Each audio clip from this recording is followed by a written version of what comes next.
jajaran filmmaker dan juga para cast dari film Mendadak Dangdut untuk ngobrol-ngobrol pada kesempatan hari ini.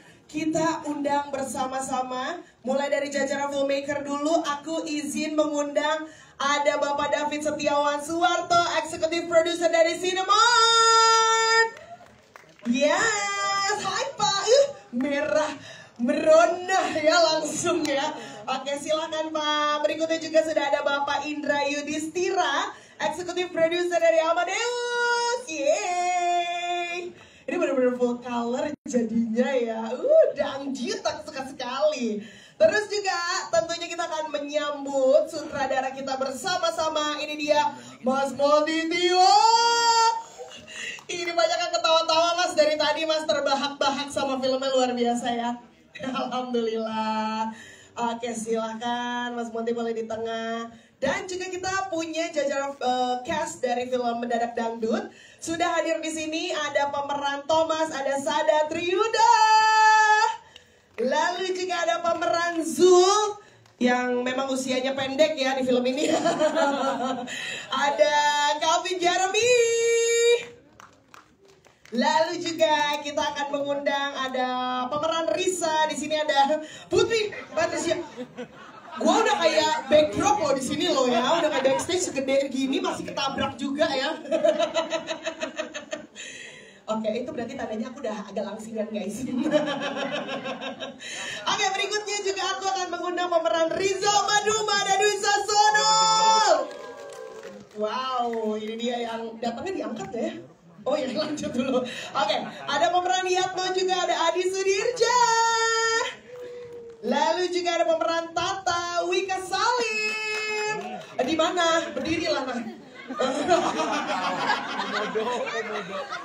Boleh dia mau duduk dia. Silakan, cantik. Aduh, ini si serba bisa nih yang dalemin sumur. Oke, lanjut lagi kita akan mengundang ada pemeran Lola yaitu Nura Dato. Oke, siap. Hai, Princess. Halo. Ih, keren banget. Kalau aku yang make jadi apa itu ya? Backdrop foto kayaknya ya. Bener. Atau nggak backdrop online kalau biasanya live TikTok ya say. Halo, sekali lagi selamat sore semuanya teman-teman. Di sini sudah ada jajaran filmmaker dan juga cast dari film Mendadak Dangdut. Boleh tepuk tangannya. Mungkin langsung aja kita ya mempersingkat waktu. Aku mau mengundang Pak David dulu untuk ngobrol-ngobrol di sini. Hai Pak David. Halo. Mau sapa-sapa dulu nggak teman-teman media? Silahkan loh. Halo semuanya teman-teman media, terima kasih sudah hadir di gala premier Mendadak Dangdut kita ini. Terima kasih banyak untuk semua supportnya. Wow, luar biasa Pak David dengan warna merahnya ya, aku langsung ceria sekali melihat Pak David hari ini. Tapi kalau Pak David, film Mendadak Dangdut ini kan akhirnya dirilis juga nih ya, nanti di tanggal 30 April dan akan disaksikan juga oleh seluruh masyarakat Indonesia. Bahkan teman-teman di sini dapat privilege nih, udah menyaksikan lebih dulu.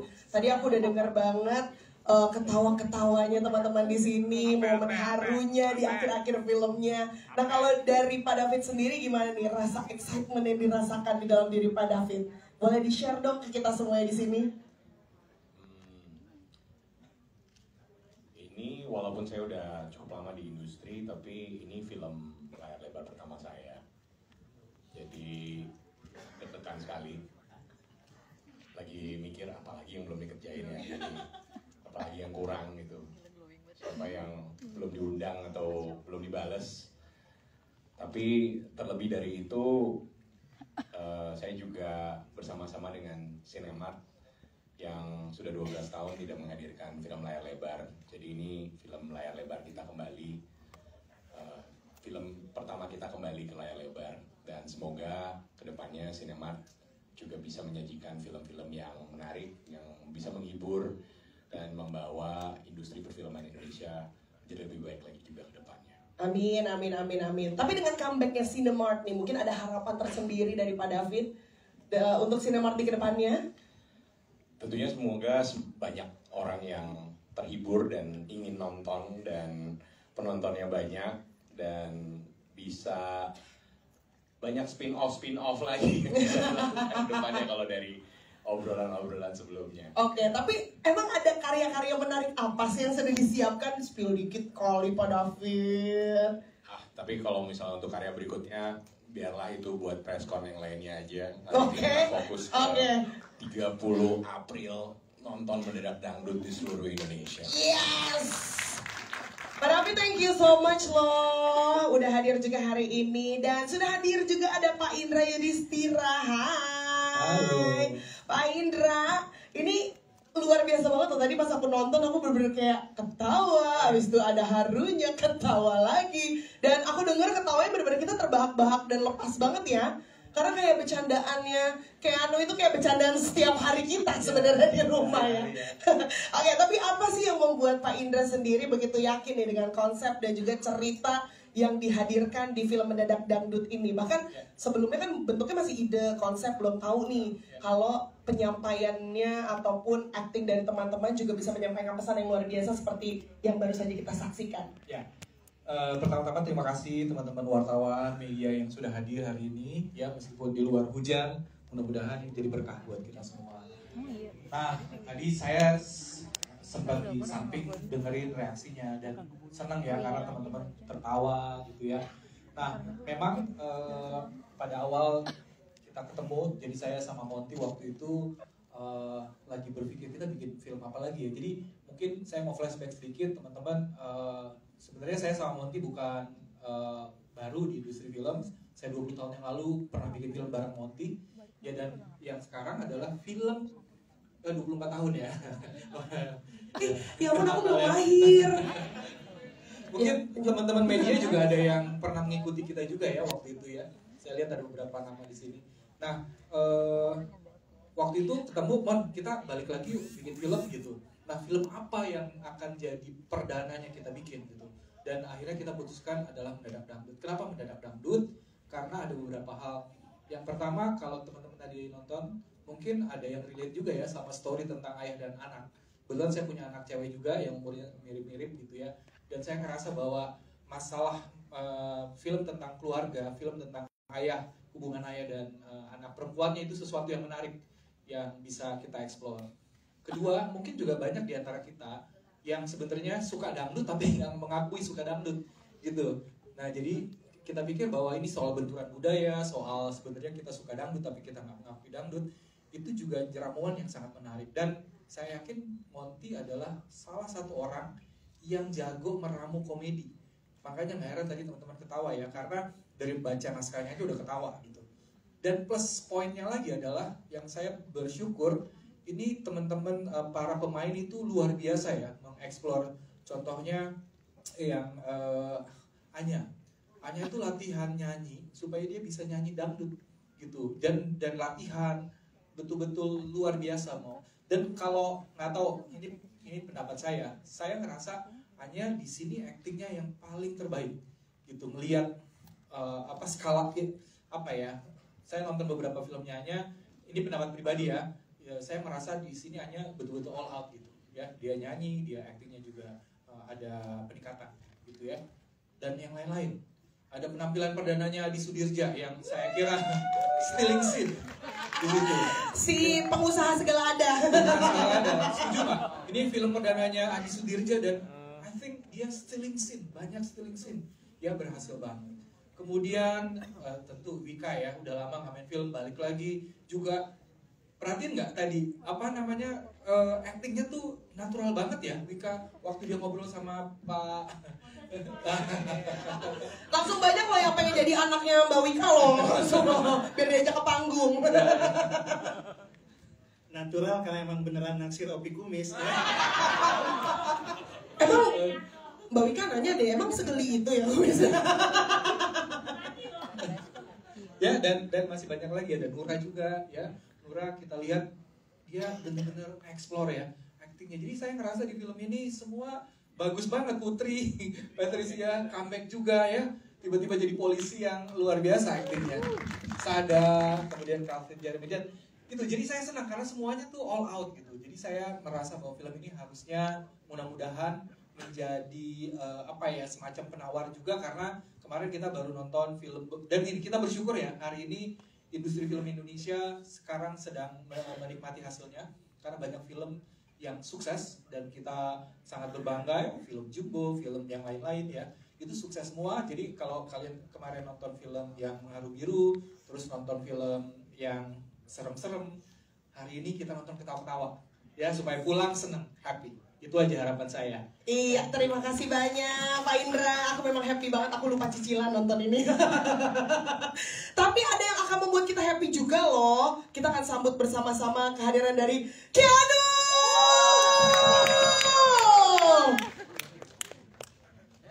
Oh keren, gak ada yang lebih keren dari lo di 2025 ini. Keanu, stop dulu. Goyang-goyang dulu.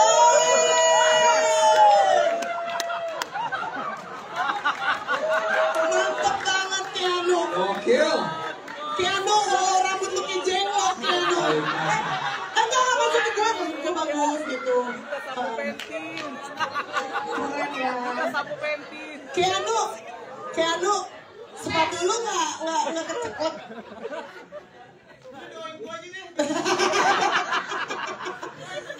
Ya Allah, yang dari desainernya repot banget tuh nempel-nempelin tuh pasti mote-mote panjang bener.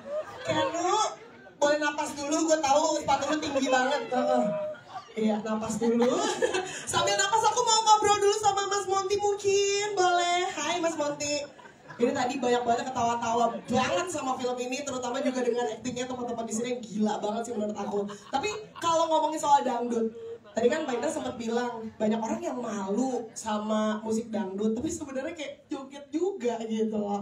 Ibarat kata tuh kayak si Naya di film ini gitu ya, kayak gue mendingan di penjara daripada nyanyi dangdut.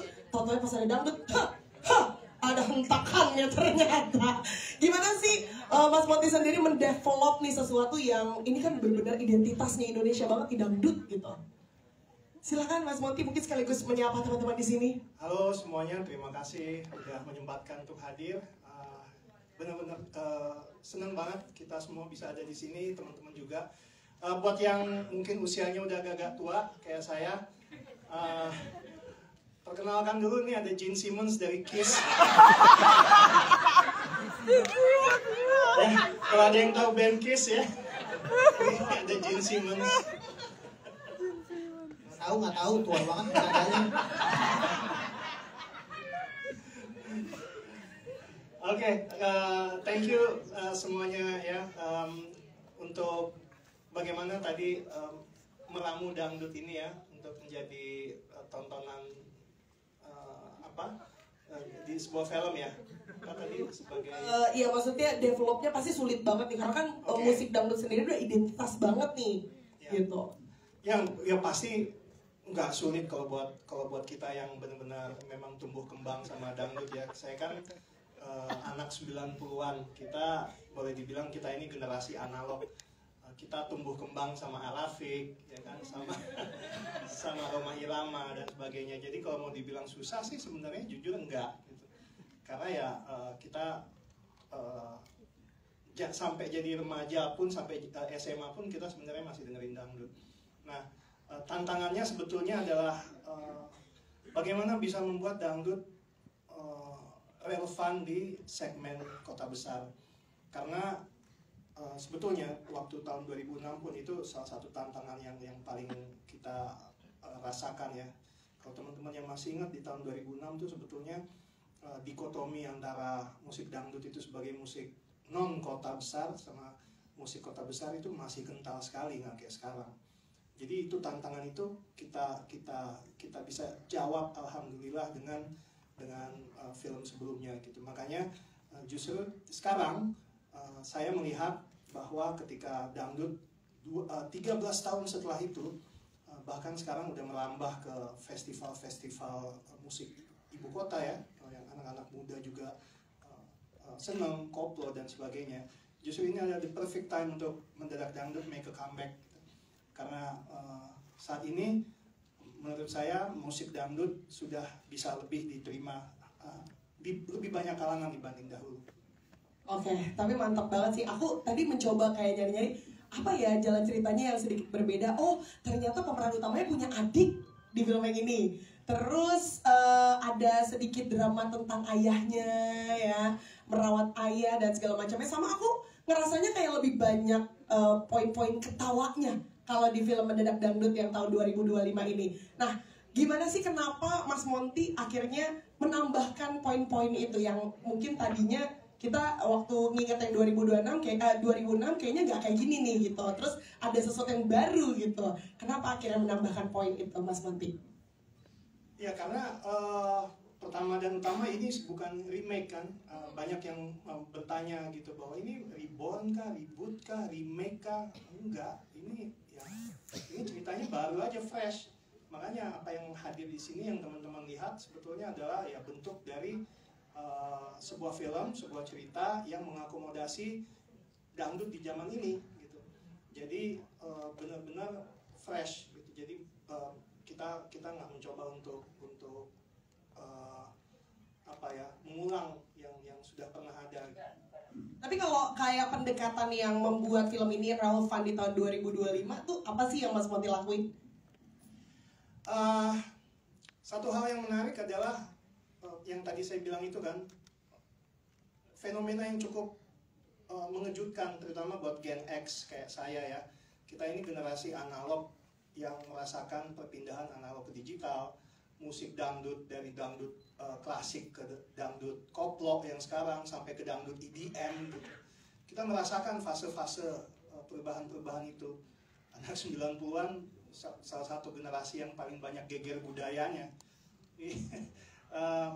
Jadi di film ini pun kita ingin penonton juga bisa masuk ke mindset, ke state of mind. Kenapa sih kita harus menikmati dangdut gitu? Kenapa kok dangdut tahun 2006, 2000-an awal, bahkan 90-an untuk anak-anak muda kota besar nggak terlalu bunyi dibanding sekarang gitu.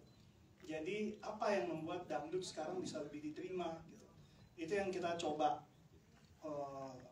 arahkan di sini ya. Contoh kayak ada satu scene di mana Anya akhirnya benar-benar bisa menikmati dangdut gitu. Ya kan, ini dari titik yang dia bilang dia mending di penjara daripada denger dangdut, sampai akhirnya dia goyang sendiri. Natural lagi kan? Natural lagi, nggak bisa lemesin aja, jangan dilawan kan. Apa yang ada di otaknya gitu kok? Ya ternyata ketika semua ego dibuang, semua dindingnya runtuh. Runtuhnya karena apa ya? Bisa karena situasi, bisa karena suasana hati. Di scene itu hanya untuk pertama kalinya ngerasain menjadi orang yang tidak berdaya gitu, orang yang tidak punya apa-apa gitu. Nah, mindset itu ternyata yang membantu dia untuk bisa, oh gini dangdut ya. Saya mencoba menganalogikannya sama kayak kalau di luar negeri gitu ya, di Amerika kita mengenal musik blues. Nah, musik blues itu disinyalir nggak bisa dinikmatin kalau lu belum pernah ngerasain susahnya hidup.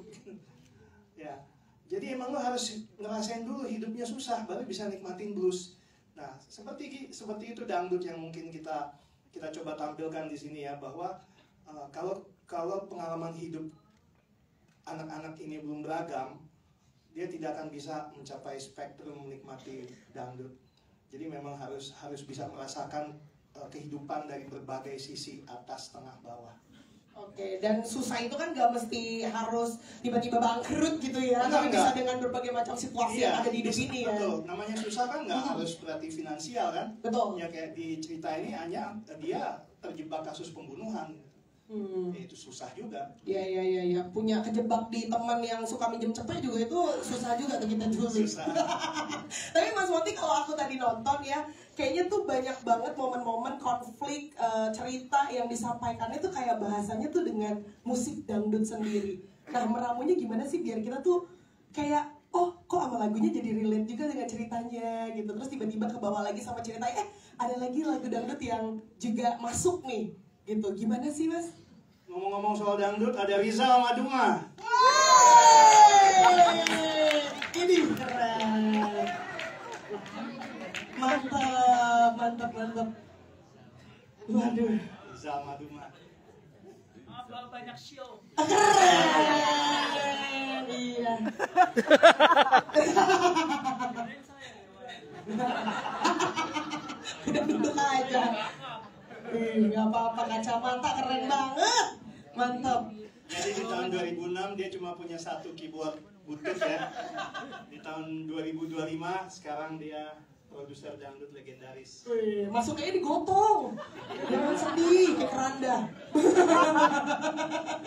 Saking sucinya nggak boleh napak tanah. Oh, saking suci orang tanah. Keren. Godfather. Lanjut, Mas Monty. Sampai di mana tadi? Sampai di Rizal Maduma punya keyboard satu. Sampai ke nonton yang 2006 ya. Sampai di mana? Iya, pokoknya sampai tadi aku kan nanyanya soal musik itu kan disampaikan kayaknya konflik Oh, tuh iya, iya. masuk gitu dengan Nah, musik-musiknya. Betul. Betul. Kita kebetulan dibantu, kita punya sahabat dan partner untuk dari sisi musik ya. Kita menggandeng HP musik, HP record yang dikepalai oleh Pak Didi. Mungkin kalau teman-teman yang paham ya di dunia musik dangdut, ini nama yang sudah tidak asing. Pak Didi di HP musik itu punya, kalau terakhir saya dengar tuh ada sekitar 5.000-6.000 katalog lagu dangdut. Paling banyak lagu-lagunya Rhoma Irama dan Rita Sugiarto. ya. Nah, jadi kita dibantu sama beliau.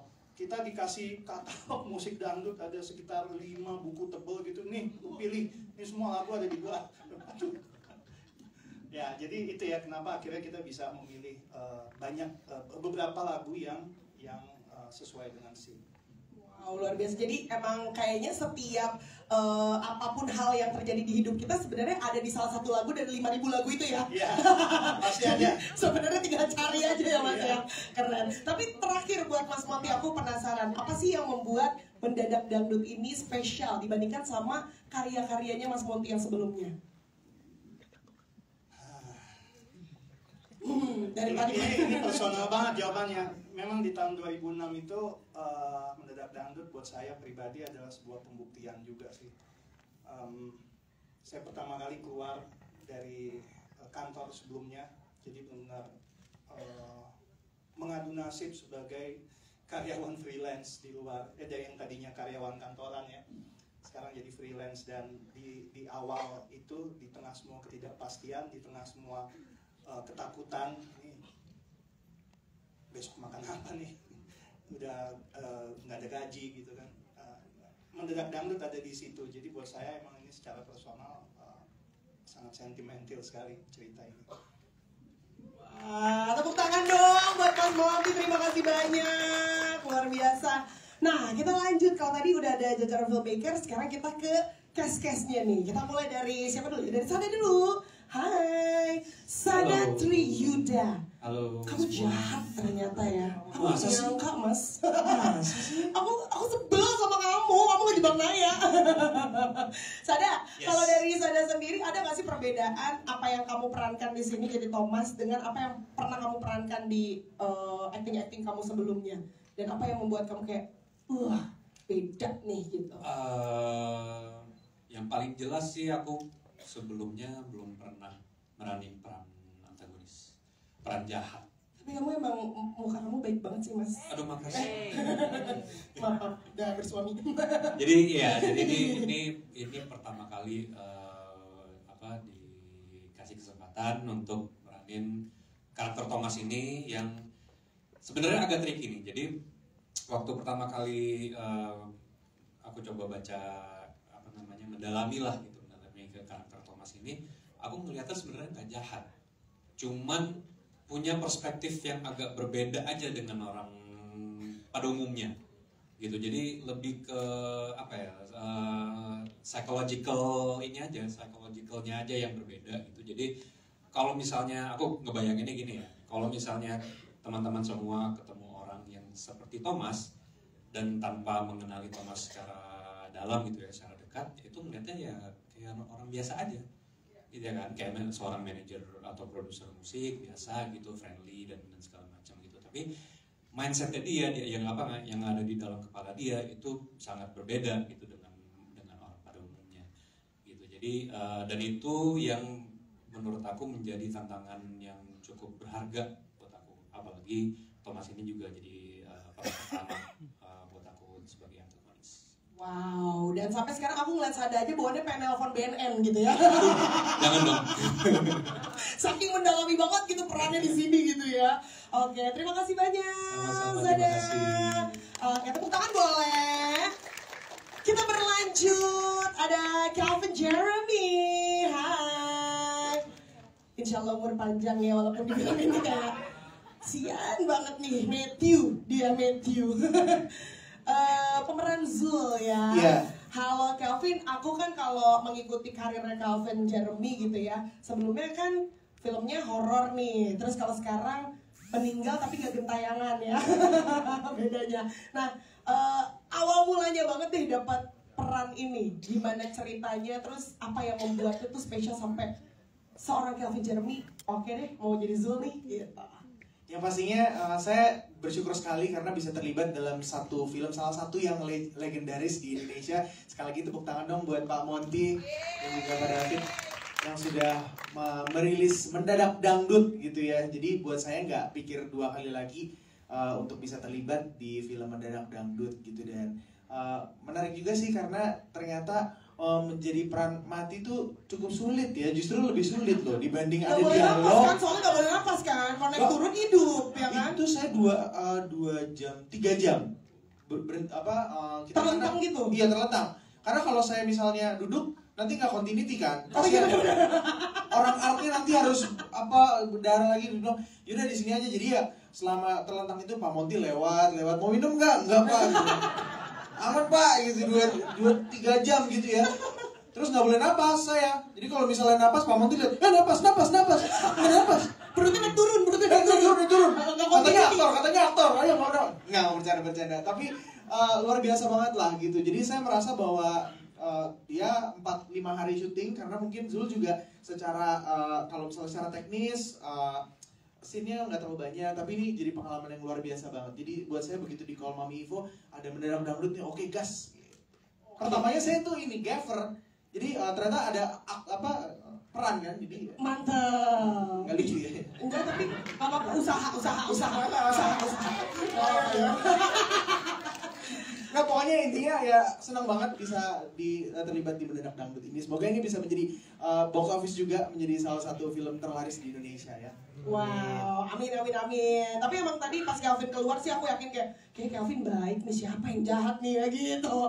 Karena kamu auranya manis banget kan ya. Makasih ya. Capek Calvin. Iya. Aura ini masih sama ya. Terima Chris. Oke. Baik, terima kasih banyak Calvin Jeremy. Lanjut lagi ada Kak Putri Patricia. Pemeran Risa. Hai, kelompok kita. Hormat dulu ya. Kalau ini bukan Politron ya. Enggak ya. Polela asli ya. Kak, gimana sih Kak menjadi kompol di sini membawahi AKP sorry. AKBP. Iya itu. Polisi lah pokoknya. Ya pokoknya polela lah ya intinya. Polisi. Nah, itu ada pendalaman sendiri nggak sih Kak? Karena kan Kakak tuh dapat banget tadi wibawanya sampai dijemput aja aku kayak enak aja dijemput bos gue gitu ya kan? Nggak, masalahnya gini, kita tuh belum nonton. Jadi kayaknya deg-degan gitu, pengen tahu kayak apa sih gitu ya. Oh alhamdulillah, dapat ya. Dapat polisi. Dapat repeat order neng tenang. Karena dari tadi gue deg-degan. Sumpah demi Tuhan yang ada, aduh ini kayak apa, pada suka apa enggak, cocok apa enggak, dapat apa enggak gitu. Cocok kan teman-teman? Cocok. Terima kasih. Jadi gimana, ada pendalaman karakter tersendiri nggak biar wibawanya tuh dapat banget loh tadi? Gini, ini sebelumnya sih pasti mau terima kasih kepada Monty, Pak Monty, Pak Indra, dan juga Pak David. Karena di judul inilah aku tuh bisa keluar dari kotak gitu kan, bisa memerankan sesuatu yang berbeda daripada sebelumnya gitu. Jadi kalau misalnya kembali ditanya gimana sih cara untuk pendalaman sebagai seorang polisi, nah ini tuh saya beruntung ya karena di kompleks perumahan itu banyak yang tinggal polisi. Gitu. Jadi risetnya dari tetangga pas lagi nyiram ya? Iya ember gitu kan. Jadi kalau misalnya depan rumah, misalnya pas lagi lari pagi gitu kan, pagi Pak, pagi.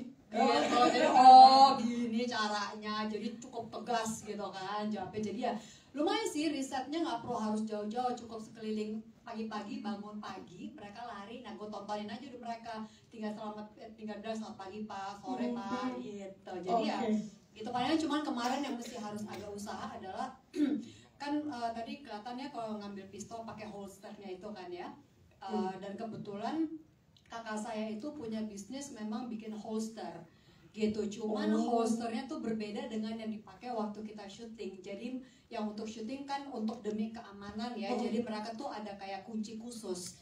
Nah itu saya nggak biasa gitu, jadi sepanjang waktu lagi syuting saya pakai tuh equipment belt, terus saya kayak gimana caranya pokoknya supaya cepat gitu, karena kan kalau misalnya saya bisa satu kali dan itu langsung dapat kan lebih bagus untuk kita semua gitu kan. Jadi waktu lagi di lokasi terus tuh kayak ceklak gitu, jadi kayak usaha gitu. Jadi ya di situ sih untuk yang belajar lumayan tantangan gitu, karena kalau holster yang kakak bikin cepet aja gitu keluarnya. Jangan-jangan abis ini namanya Kak Putri jadi Putri tembak tembak dor tembak gitu, karena kan pistol mulu ya kan, mantap. Tapi kalau ditembak diterima nggak Kak? Siapa dulu ya? Oke, Kak Putri thank you so much. Tepuk tangan dong buat Kak Putri. Tapi aku juga mau minta tepuk tangan dong dari teman-teman di sini karena sudah hadir kembaran saya Anya Geraldine.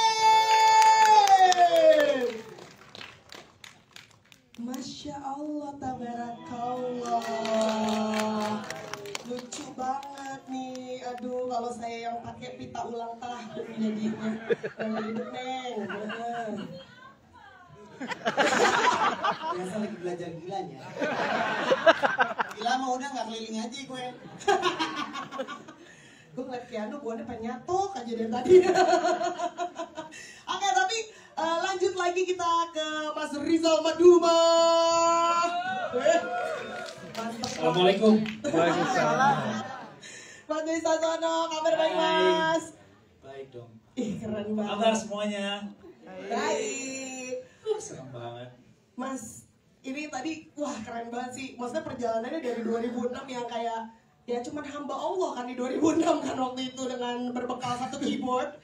Terus sekarang, iya kan, lu hamba Allah aja gitu Itu biasa. lagi susah-susahnya. Iya, tapi kan dengan meniti karir akhirnya jadi Rizal Maduma dengan tadi artisnya siapa aja nama-namanya Mas? Oh banyak. Namanya Lupa saya, susah ya. banyak banget.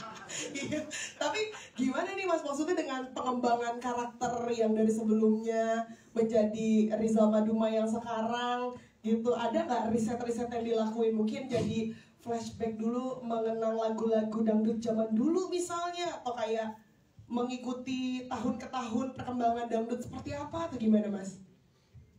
Gelap bukan dulu.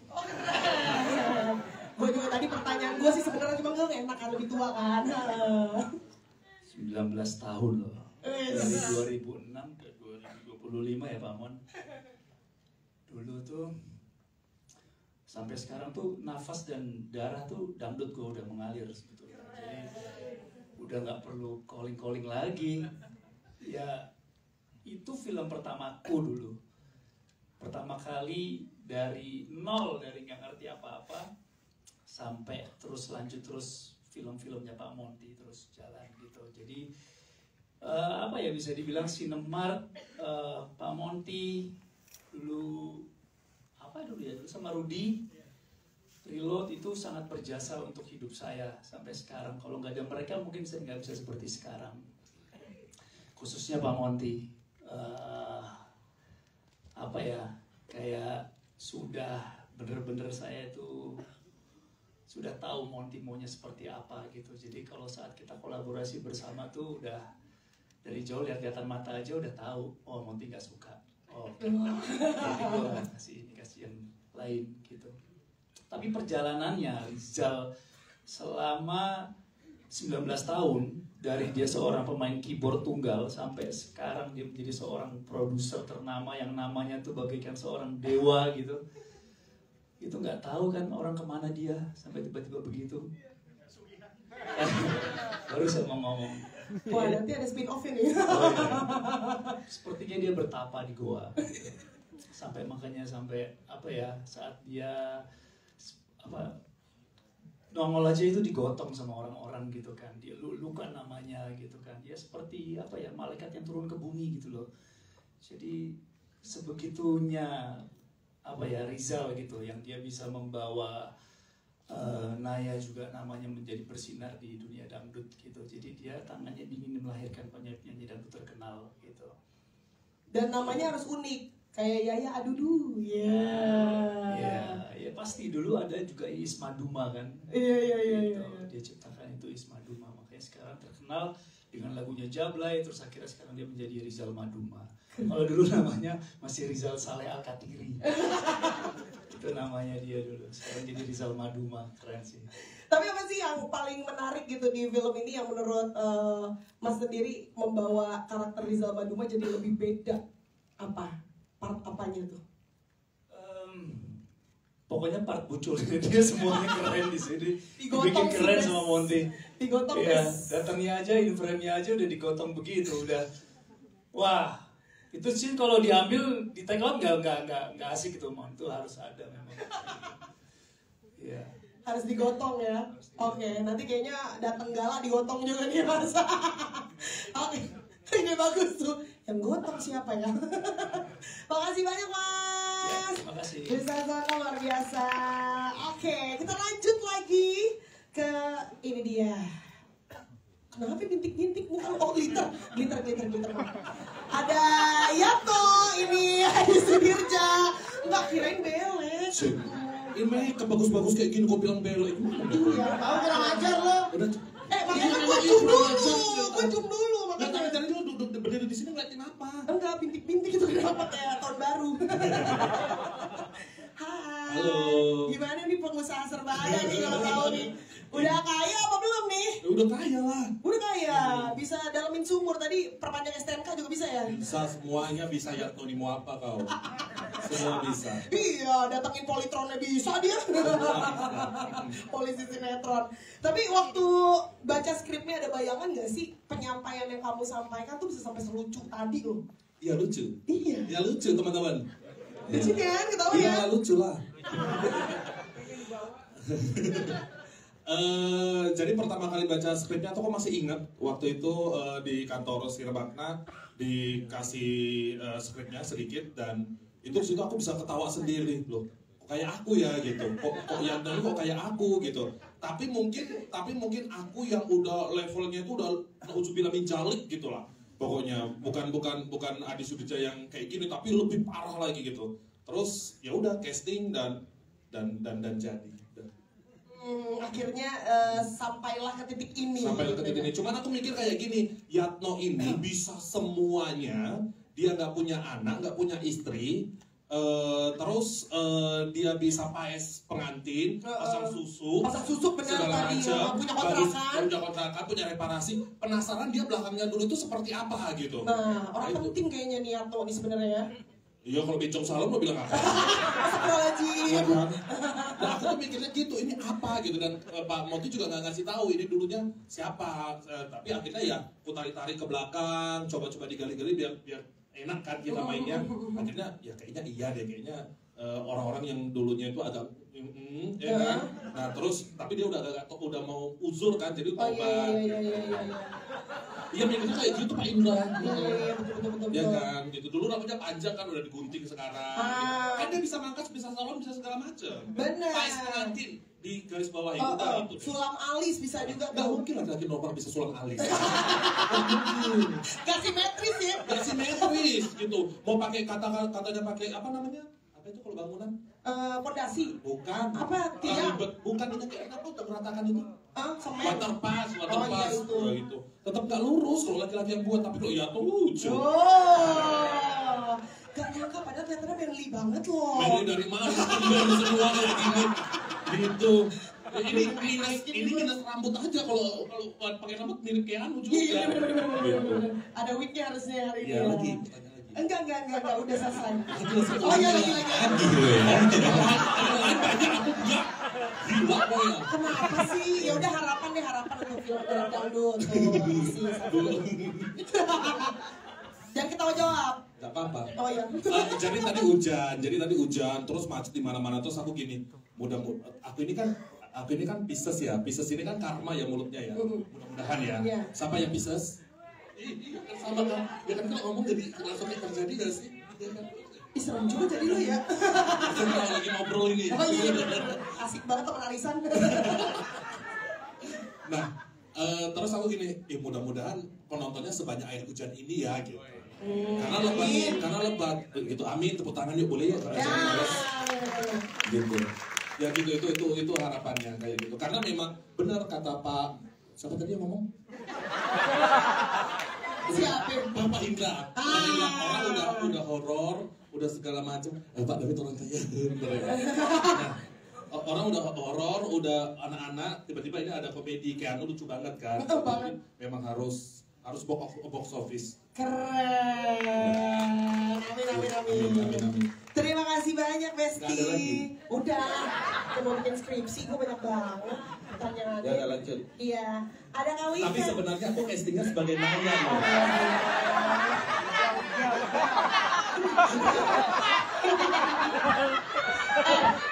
Korset Keanu, napas Keanu di tenggorokan tuh. Ada Kawika Salim. Kawika tadi aku sedih banget loh, bener-bener kayak perjuangannya berasa banget gitu kayak ya Allah aku pengen bantuin nih kalau misalnya bener-bener ada nih di hidup ini si Tata. Cuman ada nggak persamaan dari perjuangannya Tata sebagai seorang penyanyi dangdut sama yang Kawika rasakan perjuangan menjadi seorang penyanyi dangdut di dunia nyata? Sebenarnya beda tipis emang aku sama Tata. Kalau Tata kan berjuang buat anak. Kalau aku berjuang untuk keluarga karena memang kebetulan aku juga tulang punggung keluarga gitu. Jadi sama banget Kak, sama banget. Pegel makanya. Mau kerja mulu masuk angin gue. Jadi ngelihat perjuangannya Tata tuh kayak ngelihat perjuangannya aku juga. Makanya waktu pas juga aku baca skrip terus ngelihat ceritanya Tata, perjuangannya untuk anaknya gitu. Jadi kayak gue nih gitu, cuma bedanya itu buat anak, kalau gue buat keluarga gitu. Jadi kayak berasanya lagi ngejalanin diri sendiri gitu. Wow, luar biasa, mantap sekali. Harapannya dong buat film ini apa? Harapannya pasti ya buat film Mendadak Dangdut ini jadi salah satu film juga yang bikin penontonnya susah lupa gitu. Karena emang apalagi juga aku lihat Anya gitu yang memang nggak dangdut banget gitu, terus tiba-tiba kayak aku kan juga ada scene yang bareng sama Ana, jaksa banget, ada scene yang bareng sama Anya, jadi ngeliat Anya tuh kayak ini bukan Anya banget gitu. Dan ngeliat teman-teman yang lain juga yang ada scene bareng sama aku ngeliat semuanya tuh kayak emang mereka memerankannya tuh bukan kayak lagi acting. Jadi kayak harapan aku semoga dengan teman-teman semua nonton film ini juga bisa jadi, karena di sini juga banyak cerita yang bisa diambil menurut aku, bisa juga jadi pelajaran buat kita, terus juga bisa jadi salah satu film yang nggak akan pernah teman-teman lupa, karena memang di sini semua pemainnya total, semua kru bahkan juga semua pokoknya terlibat di film ini semuanya benar-benar totalnya lebih dari 1000%. Semoga bisa juga sampai ke teman-teman semua. Amin. Kalau yang di ruangan ini kayaknya emang udah sampai, karena mereka ketawa-tawa terbahak-bahak, ikut terharu juga. Oke, sekarang beralih ke adikku Nurada Tahu ya. Kan aku nanya, kenapa sih? Suka dia loh. Hai Nurada Tahu. Kamu berperan sebagai Lola. Kalau misalnya tadi aku lihat kan Lola ini benar-benar sama ayahnya, sama kakaknya, sama ayahnya, sama kakaknya. Berarti kan selama proses syuting harus membangun chemistry dong sama lawan mainnya. Nah, kamu sendiri mendalami karakter sampai mendapatkan chemistry dengan orang-orang terdekat kamu di film tersebut, gimana sih prosesnya? Kayak yang aku udah bilang kemarin, sebenarnya kita banyak ngobrol di di pre-produksinya, kita di readingnya emang udah matang banget, banyak ngobrol tentang backstory karakter kita. Udah Pak Monty bener-bener bikin backstory karakter yang bikin aku bisa relate banget sama karakter Lola, walaupun sebenarnya karakter Lola tuh jauh banget dari aku personally. Dan kakak sama ayah juga lawan main yang sangat membantu aku, dan mudah banget sih dapat chemistry sama mereka. Sat langsung, maksudnya waktu syuting aku udah langsung ngerasa kalau kayak sayang dan mau ngejagain mereka berdua tuh rasanya ada banget gitu sih.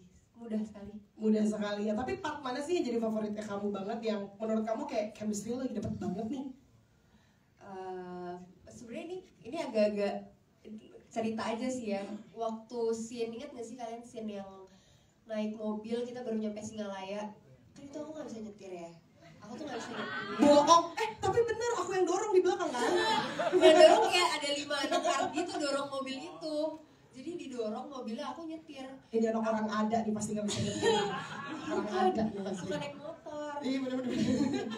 Terus udah gitu aku naik mobil, set didorong, tiba-tiba di depannya ada orang joget-joget nih, joget, ada bapak-bapak satu nggak minggir, gue udah lewat, panik kan nggak biasa nyetir mobil, panik yang ngerem Pak Jos yang ngerem, jadi dia lagi acting Alzheimer, dia ambil gini. Almarhum luar biasa banget ya. Iya. Totalitas. Jadi setiap scene naik mobil itu selalu memorable banget sih buat aku, jadi aku bayang kayak ada scene lagi yang di pinggir kali, di pinggir laut, scene-nya terus aku mikir, aduh bawa Pak Jos sama Anya Geraldine nih kalau nyemplung gak lucu banget, sumpah. Gitu mungkin ya. Iya. Jadi kalau ada hadiah yang terbaik untuk seorang Nurhadata adalah kursus nyetir. Udah bisa sekarang. Oh, udah bisa. Alhamdulillah. Habis itu langsung bisa nyetir. Wih, keren. Keren banget. Langsung bikin seminggu. Termotivasi. Bikinnya sama Yatno, betul. Nah, punya order nih denger. Iya, STNK gue mati nih boleh? Bisa, tenang. Oke, terima kasih banyak Nurhadata. Kita kasih tepuk tangan dong. Kudu ngobrol aja main ini. Apa lo? Enggak, kenapa sih orang itu ngomong dalam hati, mau kedengeran? Kedengeran. Oh iya, minta maaf ya. Kayak aduh Angel loh. Keren banget pemeran Wawan. Sehat Wan. Iya sehat Wan. Keyboard dipencet mulu Wan. Nih mendadak dangdut kolaborasi kamu bukan yang pertama dengan Mas Monty ya ternyata ya. Kedua ya. Pokoknya tiap premier kita kayaknya orang gila ya Pak. Emang begitu lo dibayar buat begini. Gue pas didanain pas rambut gue dipasang kayak gini. Kayak gue udah gila ya. Kalau obesitas aja malas keliling dong. Tapi gimana nih, ini kan bukan pertama kali dong kerja sama Mas Monty. Kedua ya kalau nggak salah, film kedua ya? Kedua. Nah ini kan genrenya berbeda nih sama film sebelumnya. Gimana ceritanya nih? Apa yang bikin berbeda? Walaupun udah 2 kali tapi ini tetap pengalaman yang berbeda banget sih. Karena yang pertama kan Sinya gimana sih sinya nih? Sekali lagi nggak pakai sinya nih. Karena yang pertama nggak pakai skrip. Terus semua adegan tuh one take. Jadi mau lu insert kayak, mau lu deg-degan kayak kata Pak Monty udah kayak gitu. Kalau ini ada skrip, gua apal-apalin, ntar nyampe sono sama ayah gue, Babe Opi, dia panjang banget apa improvisasinya gue sampai teleng-telengnya gue ikutin nih. Karena gue harus ngejagain skrip juga. Iya. Tapi kalau pas kamu sama tadi sama Naya tuh berdua kan ada momennya yang kayak bercanda. Terus Naya aja kayak ketawa, itu beneran gak sih? Ketawa beneran gak sih aja? Itu adegannya kalau di skrip, Babe gue pergi, cabut, inget gak lupa deh? Ingat, galak banget. Itu cabut, udah selesai. Cuma kita duduk-duduk, anjing gak digagal dia. Oh itu tuh gitu? Nah di film pertama tuh gue belajar kan sama Pak Monty. Pak Monty aktor tuh ngapain sih? Yang bener ngapain kata Pak Monty? Kalau gue belum bilang cut, lu harus percaya itu adegannya dan dunianya tuh masih di situ. Ya gue lanjutin adegannya. Ya lu jangan gini-gini. Sumpah itu kita ketawa banget ya? Parah. Lu ketawa, gue juga ketawa. Ketawa, parah banget itu nahan tapi gak bisa. Iya. Udah. Oh udah, gue kira ada lanjutannya. Ya begitu. Oh dia gitu. juga lanjutin. Tapi gue modal. Tapi itu kan pasti nggak dilupain dong scene-scene itu. Tapi ada scene lainnya nggak yang benar memorable banget? Adegan gue mah gak ada yang gue lupain. Lu nonton nggak? Gue di kap mobil. Gue di apa ya? Oh, di itu lucu banget lagi. Apa namanya? Bakau apa sih? Empang. Apa namanya? Empang. Danau tuh itu. Diana siapa sih Diana? Gitu kan? Diana tuh benci banget sama Diana. Yang di apa sih namanya? Hutan bakau ya? Iya. Iya, mangrove. Gue tergenang di mangrove. Mimpi apaan gue? Boleh dong dikibas rambutnya sekali aja udah dikibas mulu, gak maju rambutnya. Kepala gue udah kayak yang salah bantal tuh. Berat banget ya kamera flash kepala gue. Berendam lo di hutan bakau ya. Banyak gue gak ada yang gue lupain. Ada dengan gue. Ini kalau ngomong-ngomong outfit gue bilang ke stylist gue kayak gini. Saya mau kayak Anya Menura ya, pakai ketek bolong gitu. Pas udah jadi tadi gue lihat, jepret ketek gue hitam banget. Itu rambut gue setengah meter. Gue kayak mobil pintas setengah meter. Udah gitu sepatu gue segini tingginya. Iya, makanya jadi kayak orang pengen beol. Itu biasanya gak bolong. Namanya kayak gitu. Terus gue janjian namanya Menura, ini gue benci banget ya. Sama nih orang kampung luar. Ntar lu pada gimana, kita dangdut-dangdutan nih ya temanya. Gue bikin lah nih baju dangdut-dangdut. Udah kayak Miss Universe berdua. Emang jelek, ada tuh jelek. Ini kan, rasanya hanya Menura main gue garuk, gue bidotin.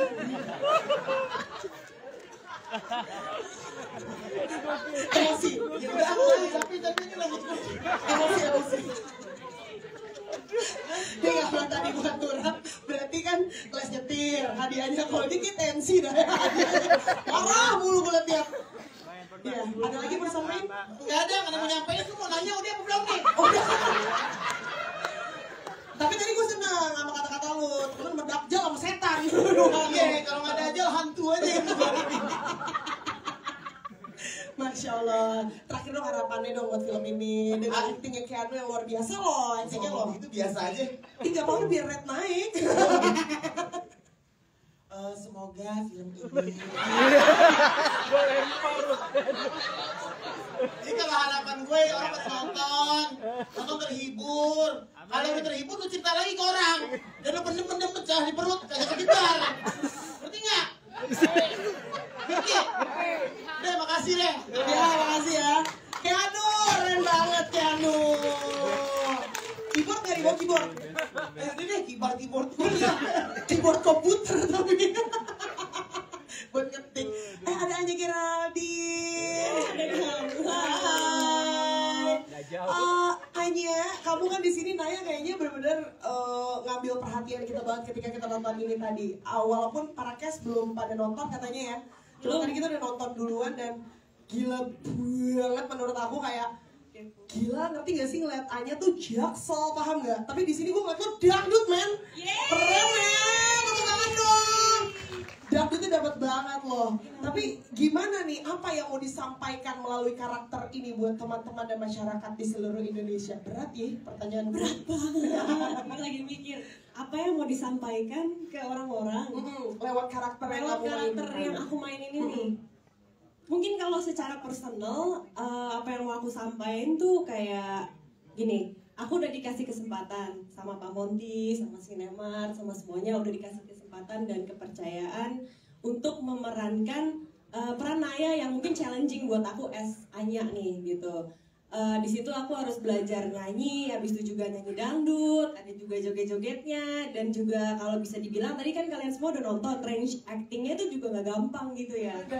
Jadi menurut aku secara personally aku ternyata bisa, dan itu cukup buat aku gitu. Dan maksudnya untuk yang lain juga, kalau misalnya kalian ada tantangan di pekerjaan atau apapun itu, kalian tuh pasti sebenarnya bisa kok kalau enjoy ngelakuinnya. Nah, gitu. yang penting dicari dulu enjoynya. Enjoy pas ngelakuinnya, jangan dibawa beban, bawa fun aja, terus kayak percaya sama diri sendiri bisa, itu pasti bisa.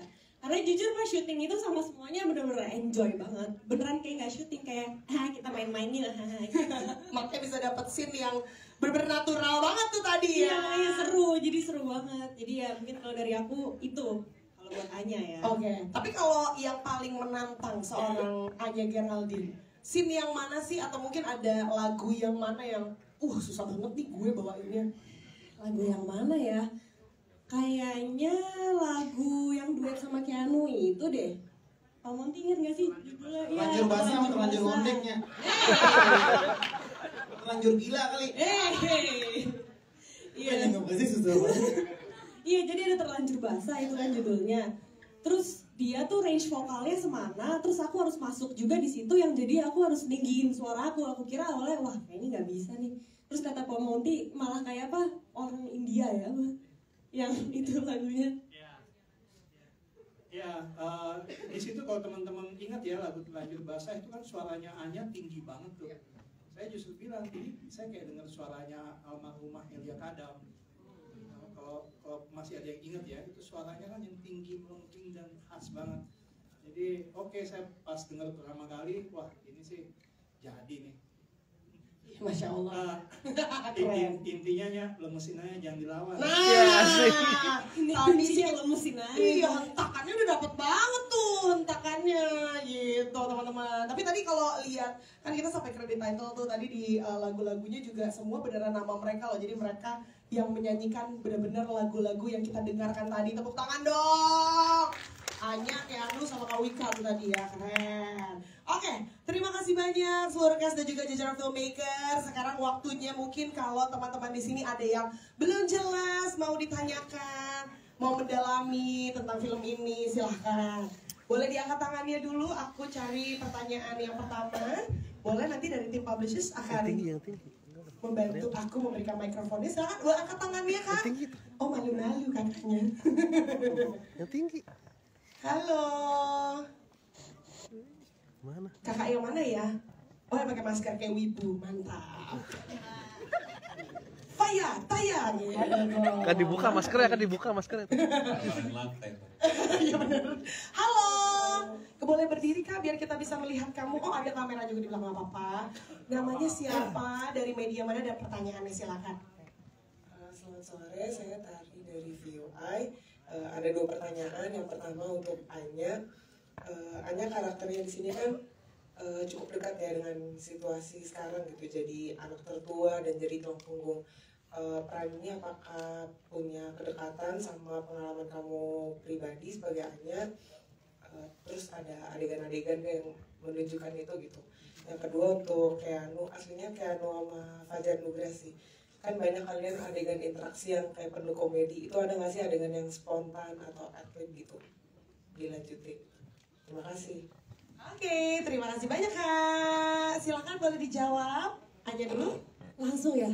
Bentar aku mikir dulu adegan apa yang dekat dengan hidup aku sendiri ya berarti ya. Kedekatan karakternya si Naya ini sebagai tulang punggung keluarga, sayang sama adiknya. Terus yang tadinya mungkin sedikit acuh dengan orang tua tapi akhirnya oke sayang. Atau mungkin dari sisi berani minta maaf. Karena kan di akhir kan berani minta maaf tuh. Iya. Tapi ini kedekatan sama Anyanya ya? Iya sama Anyanya. Mungkin ada sesuatu yang mirip-mirip gitu yang pernah kamu rasakan di dalam hidup kamu.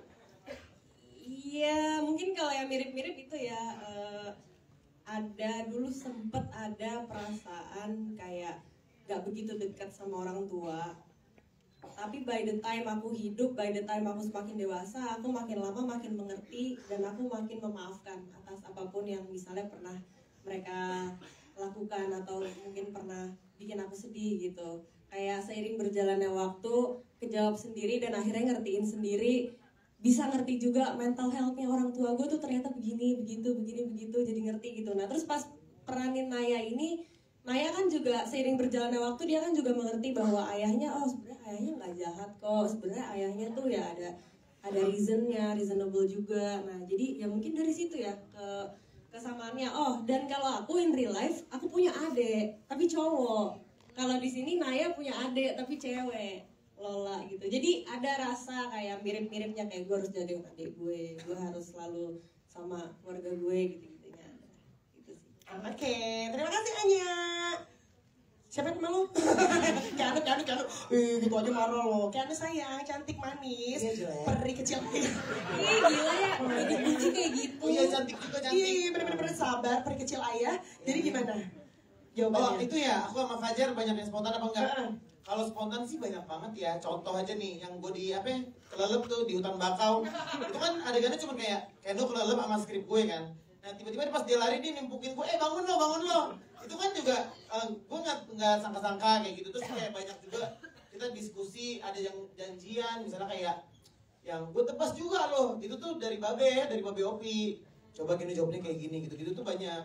Ada yang direncanain, ada yang pas di tempat yang gue bilang sianya apa? Banyak deh, banyak banget sebenarnya yang spontan. Gitu. Masih dikibas aja rambutnya kagak ke depan aja. Repot. Jawab nggak Mbak? Jawab sendiri aja ya. Lagi mana? Orang nanya ke Keanu. Mantap, cantik peri kecil ayah. Terima kasih jawabannya. Lanjut lagi penanya berikutnya. Silakan. Boleh dikasih mikrofonnya? Oke, nanti boleh aku disebutkan nama dari media mana dan pertanyaannya ya. Dan karena keterbatasan waktu sepertinya ini akan menjadi penanya terakhir ya? Atau, kita coba lihat terakhir ya? Oke, silakan. Baik, terima kasih. Saya Rina Puspadewi dari mediadetikjakarta.com. Pertanyaan mungkin sama Pak Monty ya.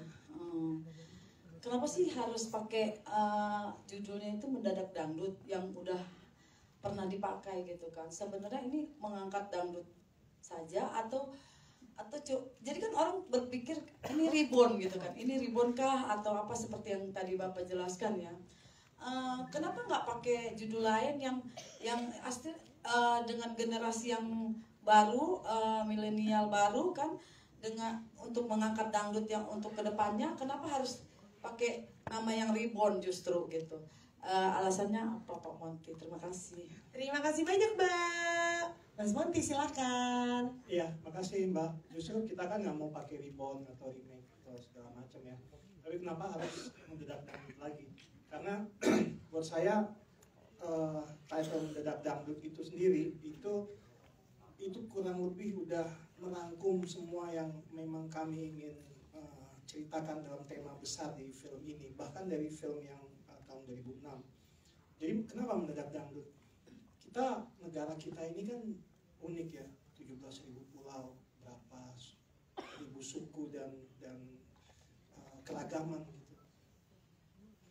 Tema yang paling sering terjadi dalam sehari-hari kita pasti benturan budaya.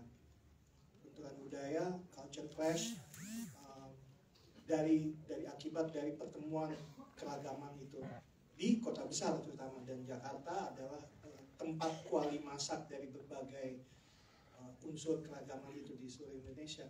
Jadi mendadak dangdut bercerita tentang benturan budaya, culture clash, bisa siapa aja, bisa antara genre musik, dalam hal ini pop, dangdut, rock, dangdut, atau jazz, blues, apapun. Yang kaya, yang miskin, yang tua, yang muda, anak-anak dan orang tuanya, orang kota, orang desa, sebut itu semua ada di Indonesia kan, dan itu tema yang akan selalu relevan, mau itu tahun 2000, mau itu tahun 80, mau itu tahun 2025, itu kita nggak akan kekurangan tema-tema seperti itu. Makanya kenapa saya harus pertahankan mendadak dangdut. Mendadak dangdut ya itu kan namanya mendadak. Mendadak itu mencerminkan toleransi. Kenapa? Karena mendadak itu kan berarti menceritakan tentang kondisi yang tadinya tidak lalu menjadi, yang tadinya tidak dangdut lalu menjadi dangdut, mendadak. Nah itu kan ada sebuah perpindahan yang muncul dari yaitu tadi kan saling pengertian gitu. Jadi kenapa mendadak dangdut? Kenapa nggak mau remake, reborn atau apa? Karena mendadak dangdut yang dulu ya mendadak dangdut yang sekarang. Itu sih. Jadi kenapa judul itu spesial juga. Oke, terima kasih banyak Mas Monty. Semoga sudah menjawab ya Mbak ya. Thank you. Nah mungkin untuk menutup sesi tanya jawab ini dan juga ngobrol-ngobrol seru sore hari ini, ada yang mau disampaikan lagi mungkin dari Pak David dulu. Silakan Pak. Terima kasih kembali lagi untuk semuanya yang sudah hadir sore hari ini. Semoga energinya kita bisa bawa terus, dan mohon bantuannya teman-teman wartawan semua untuk memberitakan ke seluruh Indonesia supaya semua orang tahu bahwa tanggal 30 April nanti, minggu depan, semua orang sudah bisa menonton mendadak dangdut di bioskop. Jadi kalau mau nonton hanya jadi biduan dangdut, nonton Keanu jadi bujang keyboard. Jadi anak orkes. Mau nonton Wika Salim yang udah 10 tahun tidak di layar lebar. Dan begitu banyak kas-kas yang luar biasa lainnya yang ada di sini.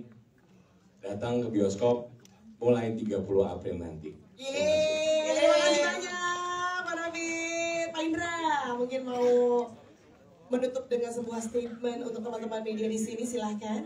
Ya, teman-teman semua, pada akhirnya nanti sebuah karya film itu akan ditentukan oleh penontonnya nanti pada tanggal 30 April. Jadi tolong sampaikan kalau tadi teman-teman semua nonton happy, gembira, tertawa-tawa, sampaikan kepada penonton semua untuk datang ke bioskop tanggal 30 April. Nonton, gak usah pusing-pusing, gak usah takut-takut, ketawa aja pokoknya. Thank you. Thank you Pak Indra. Mas Monty, silakan. Ya, kalau dari saya singkat saja. Jadi di tengah situasi yang katanya kita dengar-dengar berita ya kan di Indonesia kok kayaknya ada kekhawatiran ekonomi, finansial yang terpengaruh kondisi dunia dan sebagainya gitu. Jadi saya sih berharap Ledak Dangdut akan memberitahu ke penonton kita bahwa dunia boleh perang tarif, tapi selama Indonesia punya dangdut semua akan baik-baik aja. Itu dia. Karena aja joget bos gitu sama dangdut ya. Lanjut dari Mas Dwi Sasono, mungkin ada yang mau ditambahkan, silakan.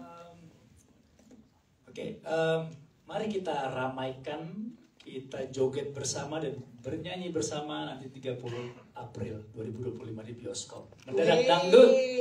Bersama Rizal Maduma. Abang dangdutan yuk. Legend tuh kata-katanya. Kanu, sayang, ada yang disampaikan? Udah, pokoknya semua yang nonton harus sebarin apa experience kalian, dan yang belum nonton harus nonton, oke? Dangdut, jangan berita-berita orang stres aja gitu. Beritain rambut gue. Tenang. Karena preskon sebelum ini FVP loh, ya kan? Best kata gue. Nah, Anya, silakan. Singkat saja ya. Abang, ikut neng dangdutan yuk. Terima kasih banyak teman-teman jajaran filmmaker dan juga para cast. Boleh aku izin ajak berdiri, kita foto sama-sama.